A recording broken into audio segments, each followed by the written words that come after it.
Hello and welcome to our brand new show, Firstpost Spotlight, where we bring you stories that matter to you from all across the world.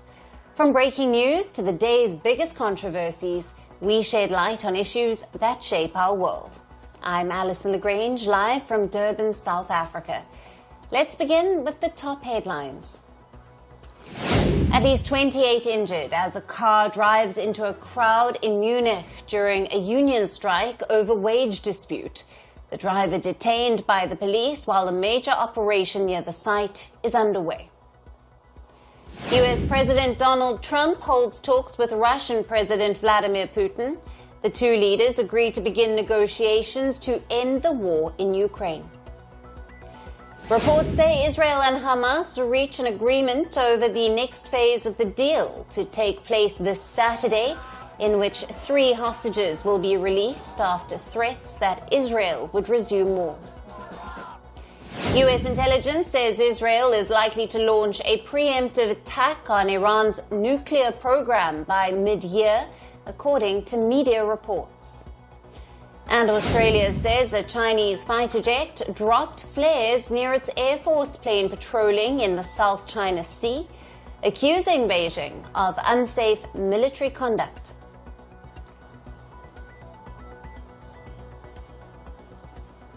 Hello and welcome. Indian Prime Minister Narendra Modi is in Washington, D.C. for a high-stakes meeting with US President Donald Trump. The meeting, scheduled for later today, will mark their first bilateral talks since Donald Trump's second term. After co-chairing the AI summit with French President Emmanuel Macron in Paris, Prime Minister Narendra Modi landed at the Joint Base Andrews in Maryland for a 2-day visit to the US. He received a very warm welcome by the Indian diaspora who had gathered at the base, despite heavy snow and cold temperatures.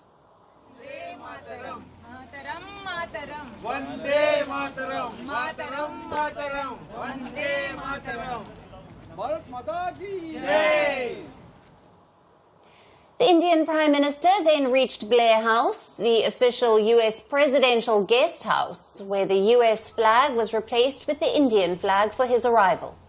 Here too, the Indian diaspora had gathered and welcomed Prime Minister with Modi Modi chants.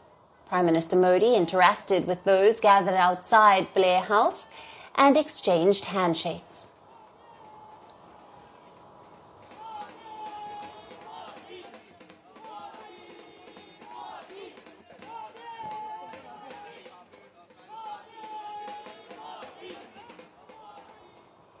The historic Blair House is situated at 1651 Pennsylvania Avenue, right across from the White House. Blair House has accommodated presidents, royal families, and other global leaders, which had led to its recognition as the world's most exclusive hotel. The 70,000 square foot establishment stands as a representation of American diplomatic relations. The estate consists of 4 interconnected townhouses containing 119 rooms, 14 guest chambers, 35 bathrooms and 3 formal dining areas. Thereon, Prime Minister Modi met with White House Director of National Intelligence, Tulsi Gabbard. Prime Minister Modi congratulated Gabbard on her recent confirmation, and the two discussed various aspects of the India-US friendship. India's National Security Advisor, Ajit Doval, was also present at the meeting. This was the first of Prime Minister Modi's 6 bilateral meetings which are scheduled. He is expected to meet US Secretary of State Marco Rubio, the National Security Advisor Michael Waltz, Tesla CEO Elon Musk, and American entrepreneur and politician Vivek Ramaswamy. Prime Minister Modi is also likely to meet other members of Trump's cabinet and US business leaders. Now, these meetings will lead up to his crucial bilateral talks with Donald Trump at the White House. The bilateral will primarily be focused on trade and tariff-related matters. Other matters of global importance, like the Ukraine war and West Asia, could also be discussed. Both leaders are also expected to address the media in the Oval Office. The day will conclude with a private dinner hosted by the US president. Now, as we bring you all updates from Prime Minister Modi's high-octane visit to the United States, stay tuned. And shifting focus to West Asia, where Israel continues to face massive outrage in Saudi Arabia, days after Prime Minister Benjamin Netanyahu joked about creating a Palestinian state in the Saudi territory. Now, in the latest, the Saudi state media has launched a scathing attack on the Israeli Prime Minister for denying Palestine its internationally recognized right to exist. A report on a Saudi state news channel described Netanyahu as a Zionist who inherited extremism in his genes. It also described the Israeli Prime Minister as the sole face of occupation. A columnist in a state-owned newspaper called Netanyahu's suggestion of establishing Palestine in Saudi Arabia as silly and ridiculous. Reports say that the unusually hostile barrage against Israeli Prime Minister is being published with the approval of top Saudi authorities. The criticism is also seen as a reflection of the public anger that simmered for months in Saudi Arabia during the now paused war in Gaza. In recent weeks, Riyadh, under Crown Prince Mohammed bin Salman, has hardened its position on Israel-Palestine conflict. Saudi Arabia has underlined the creation of a Palestinian state as a non-negotiable condition for any potential normalization with Israel.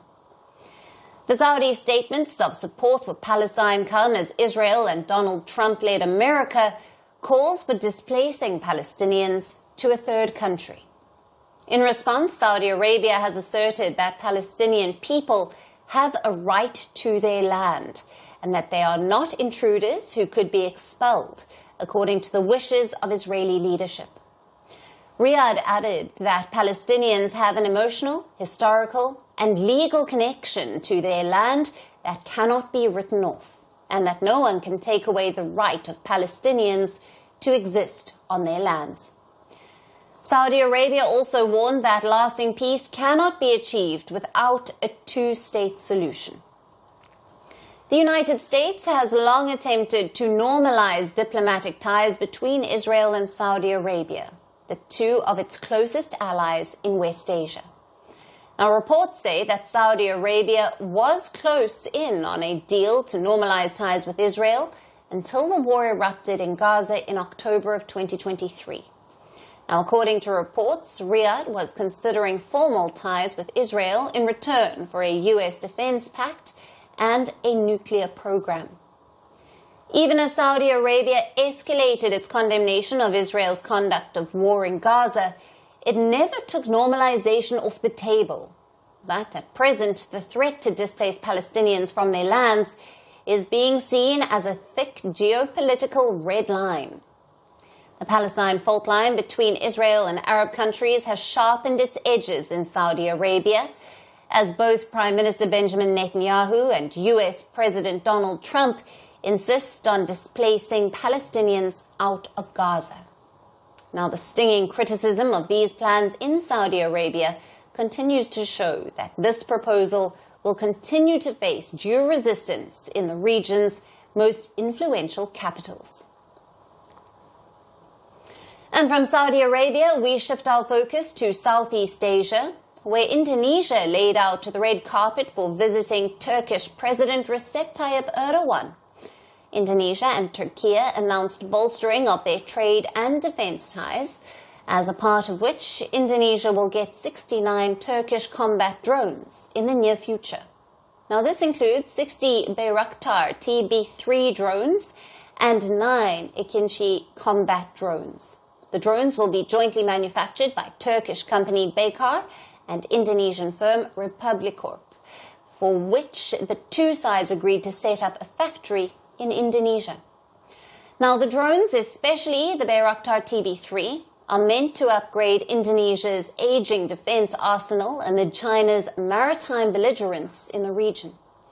The Bayraktar TB3 can carry a 280-kilogram payload and can operate within the range of up to 1,900 kilometers.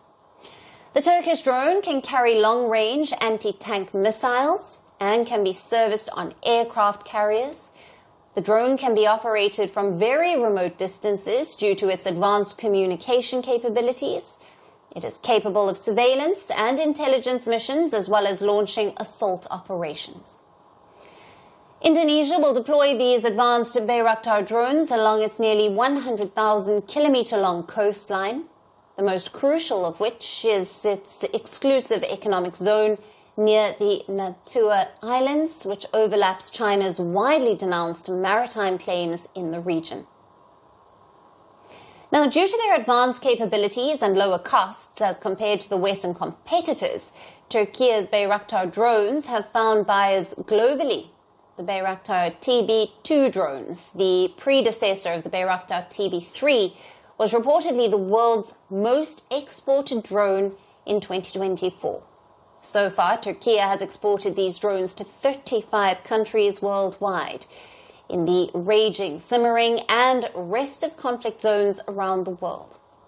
Ukraine, Syria, Azerbaijan, Libya and Ethiopia top the list of Turkey's Bayraktar TB2 drone exports, where they have been proven effective on the battlefield.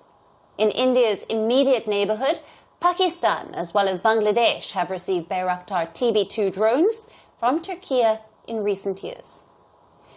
As drones change the face of modern warfare, Turkey has raced past the West in developing advanced and cost-effective unmanned aerial vehicles. According to reports, Turkey accounts for 65% of the global combat drone exports. Baykar, the maker of the widely exported Bayraktar drones, holds nearly 60% of defense UAV market. Turkey remains proud of the success of its defense industry, especially given its preeminence in supplying weaponry for drone warfare around the world. As the latest Indonesia example shows, President Erdogan's now wielding Turkish drones to expand his country's geopolitical influence around the world. When you think of Mark Zuckerberg, you probably picture the hoodie-clad billionaire shaping the future of social media, or maybe just the guy responsible for people's oversharing on Facebook. But according to Zuckerberg himself, his job isn't about data privacy scandals and algorithm tweaks. Sometimes it apparently involves dodging death sentences. During a recent interview with American podcaster Joe Rogan, the Meta CEO claimed that he was almost sentenced to death in Pakistan. No, not for unleashing the chaos of Facebook comments onto the world, but for something far more controversial. He allegedly allowed blasphemous content to spread on his platform. Zuckerberg recounted how a lawsuit was filed against him in Pakistan after someone posted a drawing of Prophet Muhammad. It was a violation of the country's strict blasphemy laws. And this wasn't just an empty legal threat. The charges carried the possibility of the death penalty. He said, and I quote, "Someone tried to get me sentenced to death in Pakistan." He dropped the bombshell statement as casually as if he were announcing a new Facebook feature.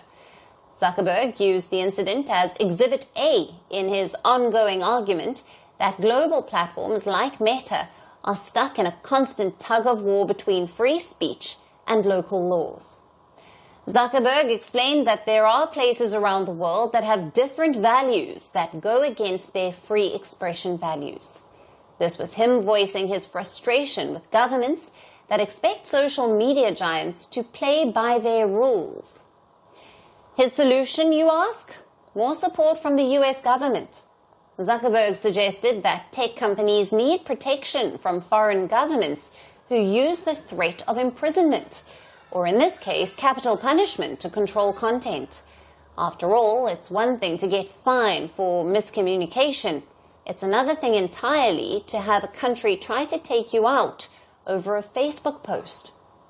Coincidentally or not, Zuckerberg's dramatic revelation came shortly after Meta announced sweeping changes to its content moderation policies. The company recently scrapped its fact-checking system. This was in favor of a more community-driven approach, an eerily familiar model reminiscent of Elon Musk's X formerly known as Twitter. The move, which Zuckerberg framed as a victory for free speech, won immediate praise from figures like US President Donald Trump and our very own king of controversies, Elon Musk. But critics argue that it's just another way for Meta to sidestep accountability while keeping engagement and ad revenue flowing. Zuckerberg's claims of a near-death legal experience may sound shocking, but it's really just another chapter in the ongoing saga of big tech versus global governments. As Meta continues to navigate the messy intersection of free speech, censorship, and cultural sensitivities, one thing remains clear. No matter how powerful a social media CEO may be, they are not immune to the laws or lawsuits of the world. And as for Zuckerberg himself, he seems to be taking it all in stride, as long as his private jet doesn't have to make an emergency landing in Pakistan. And that's all we have on the show for today. We will see you again tomorrow at the same time. Thank you for watching. Stay tuned to Firstpost. From breaking news to the day's biggest controversies, shedding light on the world's top headlines, detailed analysis on the stories that matter the most to you. Catch it all on Spotlight at 6 p.m. India time and 12:30 GMT, only on Firstpost. Firstpost reports from the world's second largest continent. Hello, I'm Alison Lagrange.